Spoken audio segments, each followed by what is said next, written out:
We're live. Hey everyone, happy Thursday or Friday, depending where you live. I am so looking forward to talking to an amazing young man, Campbell Carter from North Carolina today. But just a couple reminders, this happens every Thursday. It's live. For those who don't have a chance to listen in live, it is recorded. It immediately goes to IGTV on SubConnect's channel, and then it will also be on both my KT Outside YouTube and SubConnects within a few days. So if people missed it, exciting times for this young man. We got a lot going on, lots to talk about. Hey, Fat Grass Surfer. Thanks again, everyone who is a regular and joins us, or if you're here for the first time and you found us on SubConnect. I get to talk to amazing, interesting people from all over the world. Hi, Larry. Good to see you. Looks like your race went great. But Campbell Carter is about to take off for Puerto Rico. So I am wearing where I saw him last. USA Surfing, they held the tryouts for SUP for Puerto Rico for the ISA event. Hey, Haywood, great to see you. So I am going to find Carter and bring him on. It is a school day, but luckily it's a little, I assume he's done with his day. There's Aaron, there's Campbell. I'll ring you now. If you say yes and accept, you'll be joining me shortly. Yes! The moment of truth, it worked. Yay. Great. Thank you so much. You have to be so busy. You are a senior in high school. Yeah, I am pretty busy between high school and paddling right now. It is pretty busy. Yeah, and I believe you do high school sports too. You're a swimmer? Yeah, I am a swimmer, and swim season is just about to start. We're in like the preseason right now. Got that going on. Well, first off, I hope you had an amazing homecoming last weekend. I did. I had an amazing homecoming. Very good, very good. Well, we always start, we want to go back, and you're only 18, but you have been at this for a while, actually, in your lifetime. So when did you first start? Who introduced you to it? What's your very earliest stand-up paddle memory? So when I first got introduced to it, I was about 5, I think, and my dad just had like a 10-0 Hobie, and he would just go sup surf it. That's kind of how he got into it. It was like his beginning days. And up until about the age of like 8 or 9, I was afraid of the water. It's the funniest thing, but I was afraid. And then I was like, I guess I'll try it. So I started getting put on the board more and more. And then one Christmas, they bought me just like a little 11-foot race board. And that's how I kind of got into racing, is that. Yeah, so North Carolina was an early place that had a hub. You live, I assume, near where we have the Carolina Cup. Mm-hmm. What city are you actually in? The city that's connected to that city. So like Wrightsville Beach is like 10 minutes down the road from me. That's fantastic. So SUP surfing, that's interesting that's what pulled you in, your dad being a SUP surfer. So he was an early adopter himself, definitely. Yeah. And you have a great little SUP surfing community that I shouldn't say little, big. Definitely have a community of SUP surfers. So when you got that 11-foot race board, were there people to train with? Was it your dad? Did he get into racing too, or?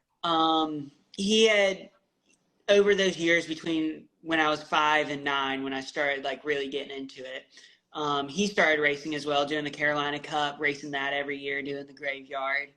And then there's a bunch of dads that also raced here, and they kind of formed this team. It was called, I think it was the Wrightsville Beach Watermen, something like that. It was one of the first teams here, and it was just a bunch of dads and a bunch of kids that just came together and would paddle and sup surf, do whatever, just get us all on the water. And then it morphed into the Wrightsville Beach Junior Elite team, which my coach Jared ran, and my parents helped with that. And then, yeah.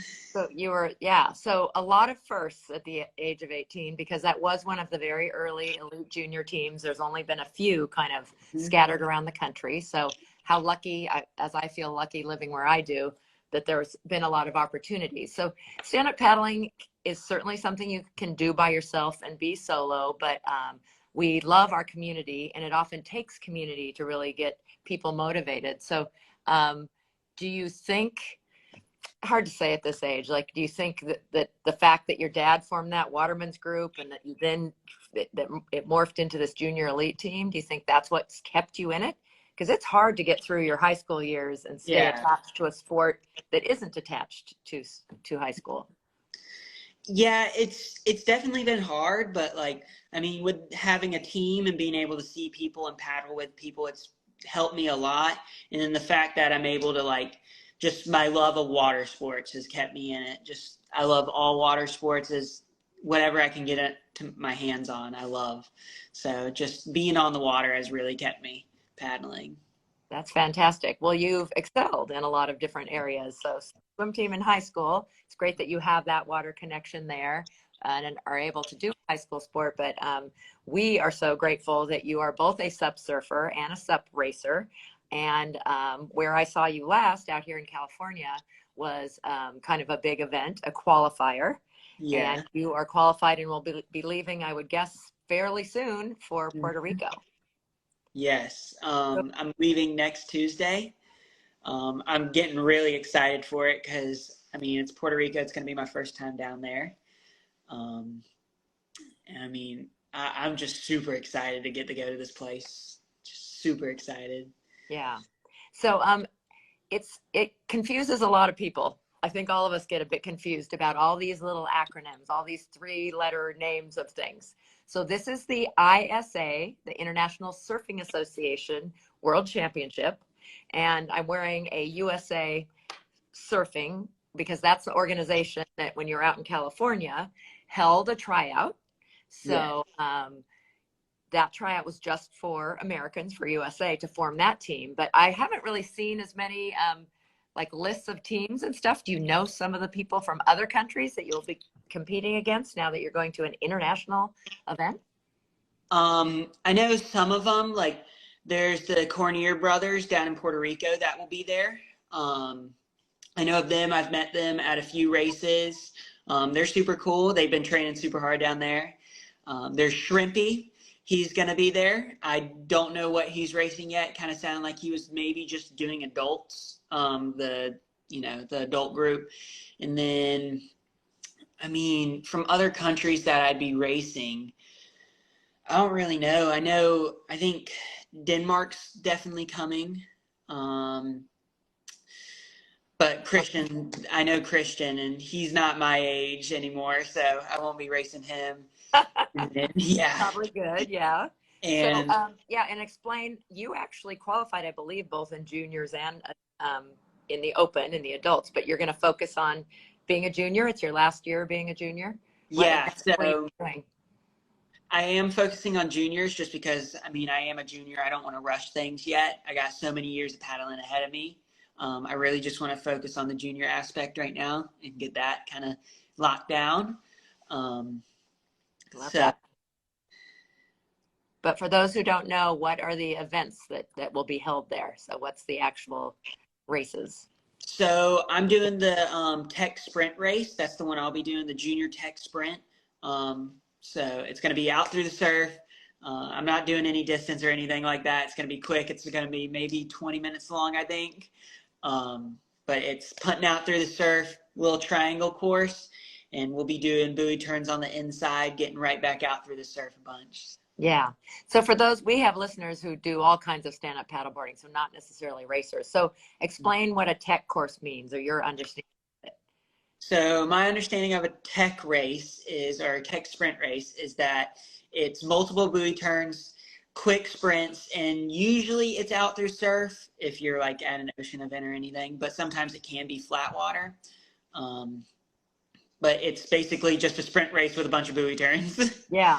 We had an interesting discussion with USA SUP, which you're also a member of, about what tech means. And I had never really thought of it, but there's other pieces of what you're doing that are technical, like beach starts and beach finishes, because they have running, they're in and out of waves. There's a lot of technical skill.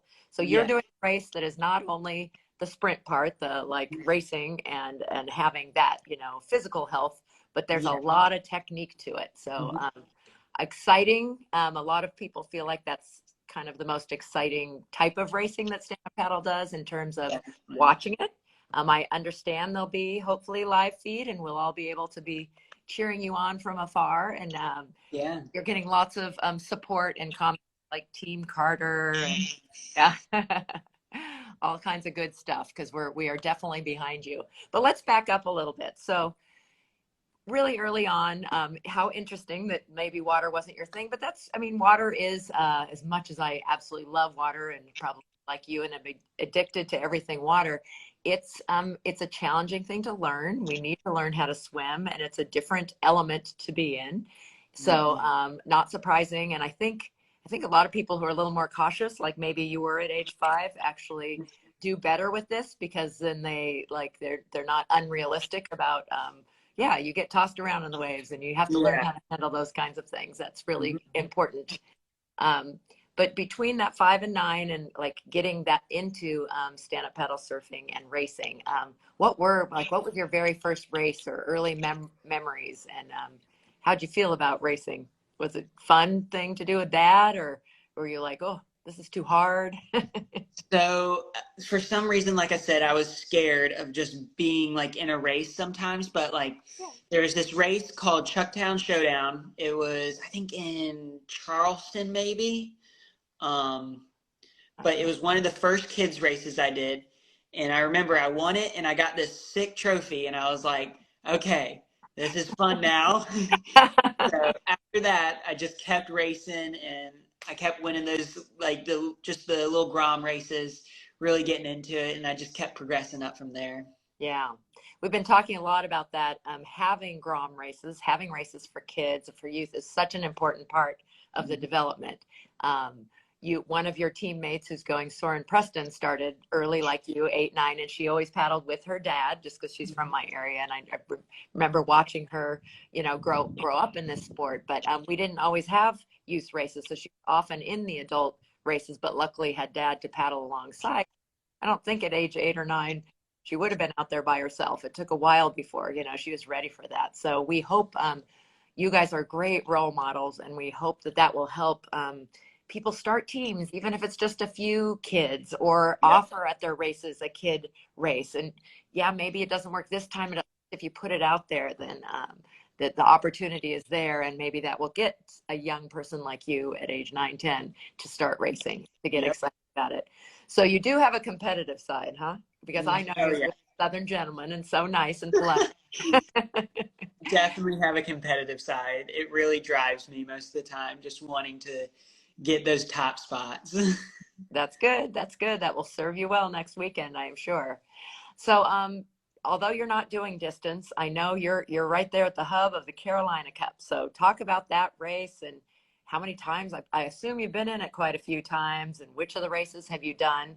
Again, that's one of our iconic races. For those who are listening who don't know about it, there's 3 different races. So, a lot of times it's kind of I think fantastic, because anybody can come who's willing to travel or lives nearby, because there are these different lengths of race that you might feel comfortable with. But talk about your Carolina Cup experiences. So that I started off seeing the Carolina Cup really young because my dad started doing it. So I've been around it a lot,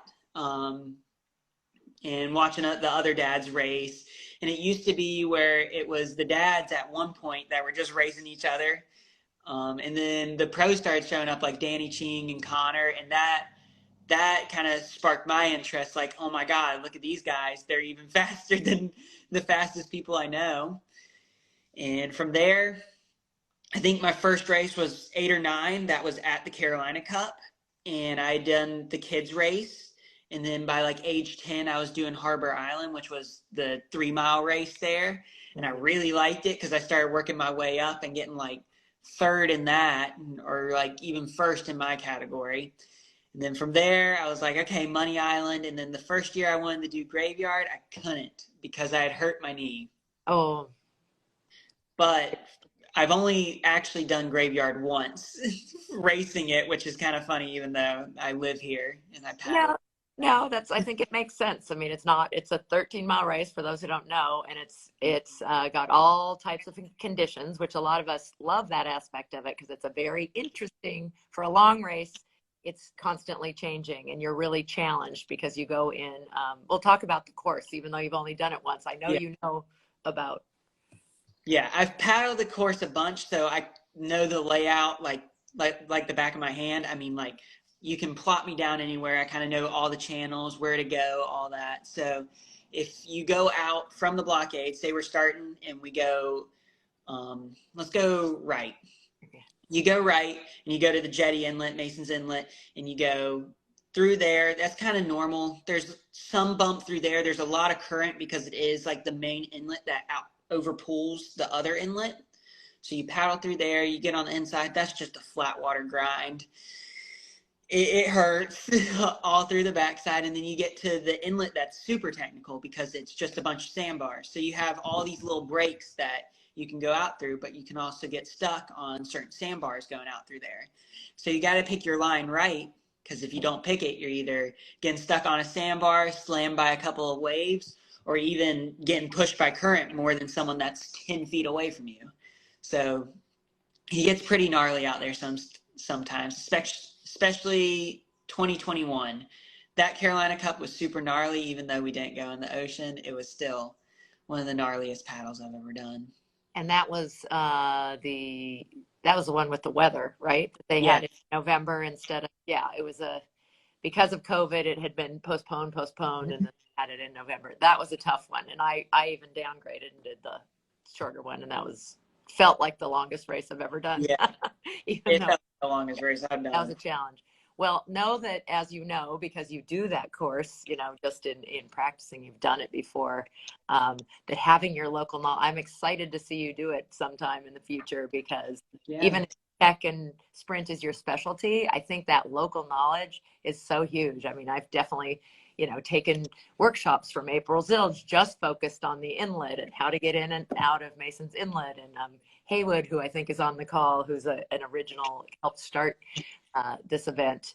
I've gone on his boat before just to analyze where people will be going, and the ever shifting sandbars and how you deal with waves and such. So again, one of our iconic racers. I meant to text Mark, but I'm pretty sure it is set up already for the last weekend in April next year. And it's important we get dates set early so other races can kind of set up their dates around that kind of thing. So obviously you got a big goal right in front of you. It's a week and a half away, but how about other goals now that you've really done quite a bit at 18? You've been at it for a while. You said first time to Puerto Rico. Was this I'm trying to remember if I've seen you out in California before. Was that your first trip out here, or had you been racing out here?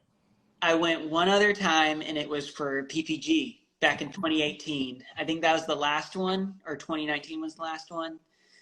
I don't really remember, but I had that was what really sparked my interest in racing, because it wasn't like Carolina Cup was still huge at that point, like massive.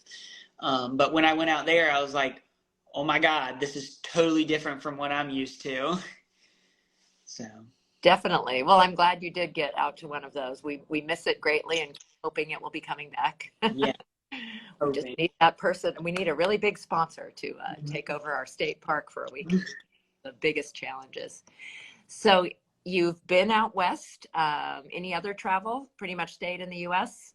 Yeah. I mean, there's Oregon. I love Oregon. I've been out there twice now. I really got to explore it this last time when I went out there. We hiked, we mountain biked. I downwinded as much as I could. Hopefully next year I'll get the wing foil out there. I'm starting to get into that. So very fun. So you do. That was going to be a future question. You're a foiler and a winger already. Mm-hmm. Yep. As you said earlier, huh? Everything water. Yes. Absolutely. So you've done, those are kind of the iconic big races. If somebody was going to say the top three races in the U.S. a few years ago, again, one is gone, but Carolina Cup, the Gorge, and formerly Battle of the Paddle, then PPG, were kind of the big three, all very, very different types of racing. Yes. Interesting. And that's really, I think, such a fantastic part of stand-up paddling, but a sometimes confusing part of stand-up paddling. Yes. So for next year, again, you're a senior in high school, so got a lot going on that you're balancing. But in terms of stand-up paddling goals, are there ones you're looking forward to, or are you just kind of trying to focus right now on one thing at a time? Kind of one thing at a time. It really keeps my mind's going a million miles an hour. I'm trying to see what all I can get my hands on and do. But I mean, I'm kind of going one thing at a time. Get this done, move to the next goal. Yeah. But it's great. I think there's great and opening opportunities. Forward to seeing what we can get you into next year. Like I have any control, but I'm glad you're still enthusiastic and feeling so positive about it, because I think your future is very, very bright. Hey, let's talk equipment. I want to give a shout out right away. Let's start with SIC, because I'm actually halfway done with a little article about the 3 juniors that are going down to ISA are all helped out by SIC. And I think it's wonderful that they're supporting young people. I think that's super important. So talk about your board that you use and specifics, and then other sponsors too. You've had some great ones. Heck yeah. So, I mean, the RS, it's an amazing board. Like I absolutely love the RS. It's perfect in all conditions. I ride a 14 by 21.5, and it's super stable for that narrow of a board. I mean, I know they're going to like 19-inch boards now, but that's like flat water stuff. So 21.5, perfect. It can punch out through surf. It can surf really well. You can drop in on like overhead waves, and the board handles it perfectly. Flat water tracks perfectly. It's just this perfect board, I would say. Almost perfect board. That's great. I'm glad you are attached and love it. Do you name your boards like some of us do, or no? I do not. That's a silly thing some of us do. But so for those who don't know the RS, is that a flat deck? Is it dugout? Describe it a little bit. Kind of knows. So it's kind of a dugout. I wouldn't call it like a full-on dugout. I mean, it's got like recessed deck. that much of a dugout. But I'm trying to think of the shape right now. Yeah, no, I've seen them, but it's hard to describe boards, and the details of them. I wish we could show pictures, or maybe I should do that. I've never really thought to collect some pictures ahead of time. That would be helpful.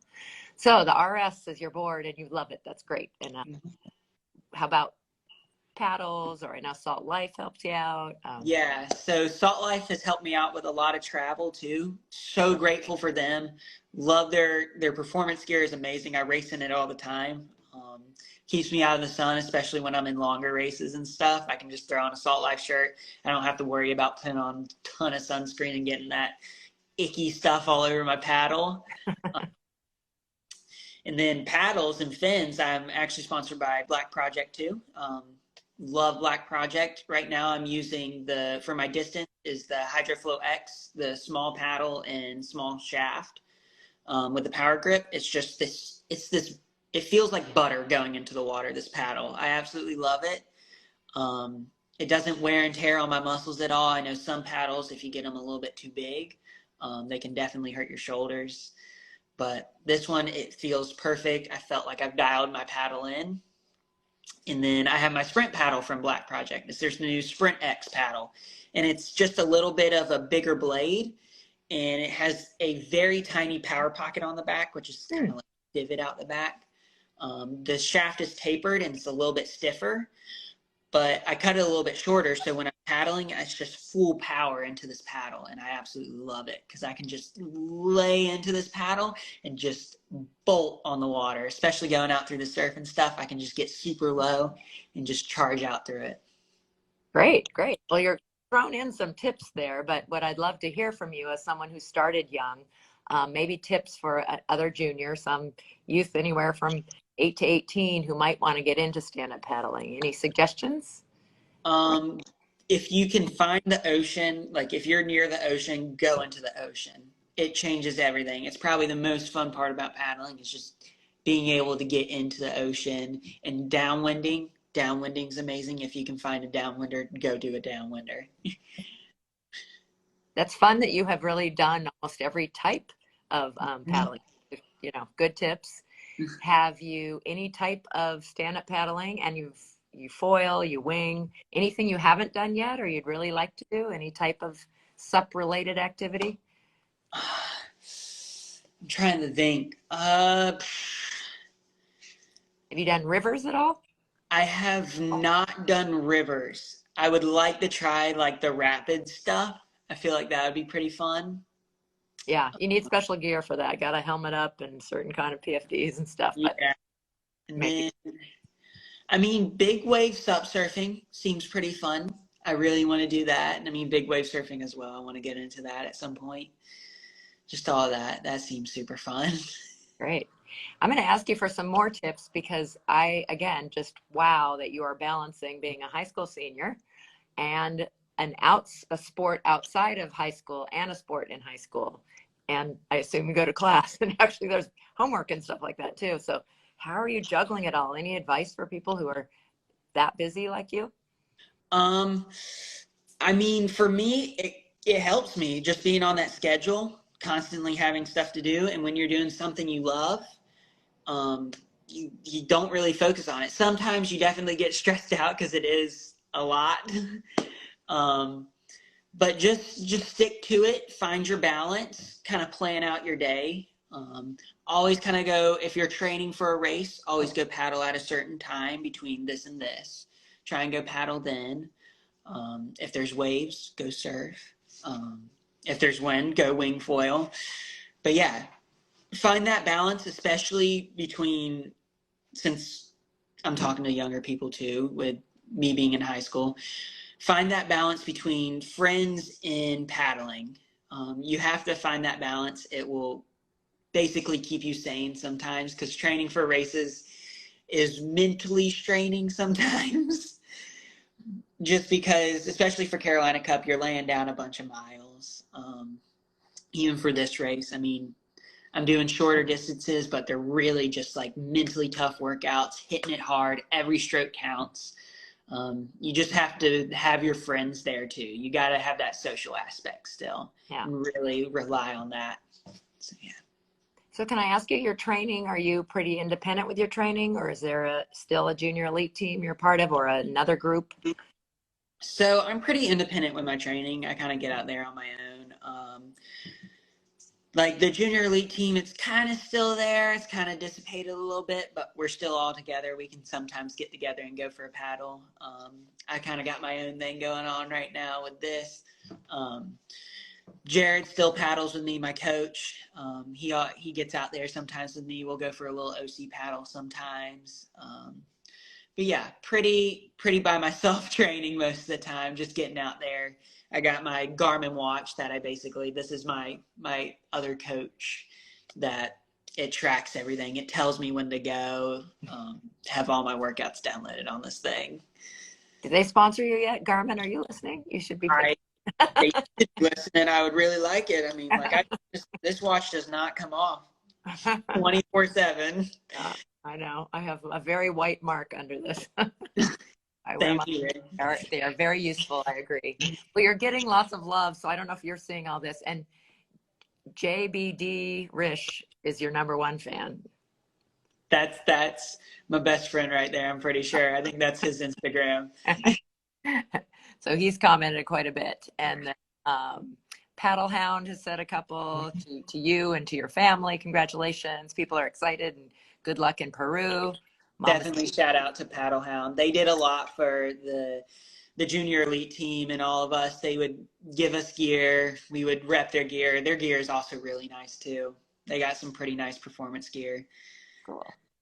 I see Dave Bainey said you're a legend. Yes, Dave. Dave, you'll be seeing him soon in Puerto Rico. Mm-hmm. Just scrolling through all kinds of people sending you love. So how about where you've been? So you've been a lot of places for 18, but I'm sure you've watched international races and stuff. Is there some place you'd like to go race or maybe just go paddle? Where in the world are you hoping to at some point get to? Let's see. Europe would be really fun.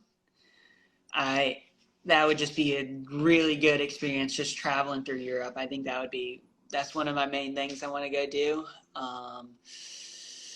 I need to get out to Hawaii. I haven't been to Hawaii yet. Yeah. I really want to get out there.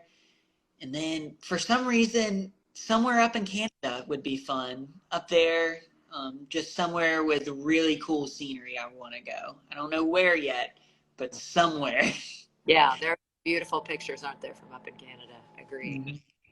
Those places. Well, I'm quite sure that you will get to a lot of those places. It's fantastic, something to look forward to. So you're 18 now. If you could go back a decade and talk to your 8-year-old self, what advice might you give yourself? Um, I would tell myself to not be afraid of the ocean as much as I was, because like even though I started at 8, I was still scared of like waves and stuff for some reason. I wasn't like super like hitting it hard like some of these kids are, where they're punching out through like overhead waves on their raceboard. And for me, I was like 2.5 feet. That's too big. I think that's what I would tell myself. So you would have, yeah. So you Go would into the have had ocean, do more it. years in the ocean and not put it off as long. Yeah, cool. Um, Again, having so much fun seeing all the people here. Wishing you well. Way to go! Love watching your journey. Mason's up. He's part of the junior elite team. Yeah, and you've got, I forget the name of the surfing guys group that hey, and those guys are in. Anyway, some of them are on here. I saw him. Very good, good stuff. You you're balancing all this. I love the way your advice was about balance for, for the school and everything, but that's certainly a huge part of our sport, isn't it? Do you do anything outside of water time? I know you swim.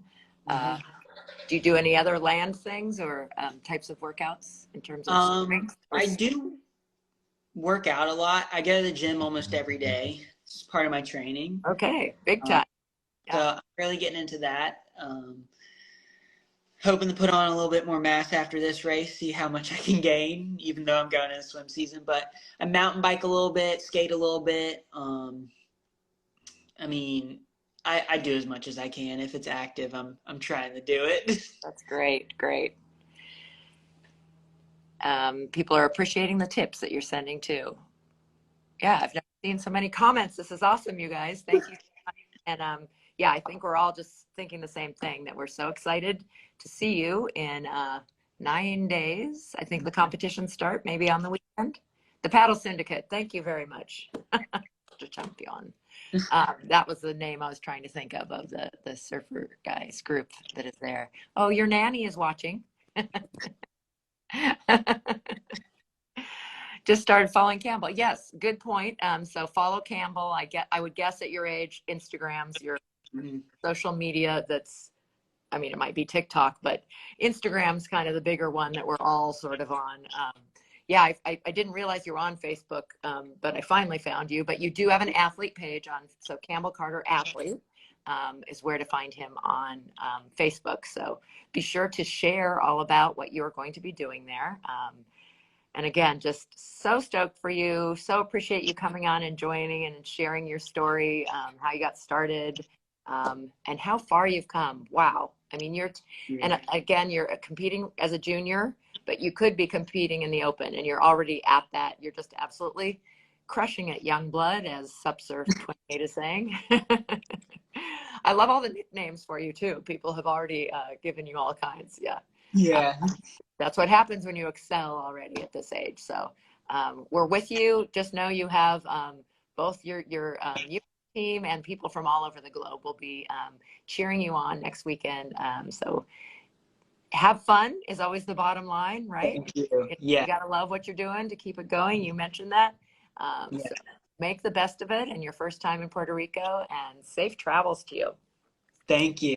A reminder to everyone that if anybody else missed this and wants to meet Campbell and hasn't yet, tell him it's on IGTV on SupConnect right away, and then it will be on both SupConnect's YouTube and KT Outside my YouTube. So I'm going to go with the keep crushing it, Campbell, and best of luck. So we're all with you. Take care, and thanks so much for joining me today. Appreciate the time. Thanks for having me.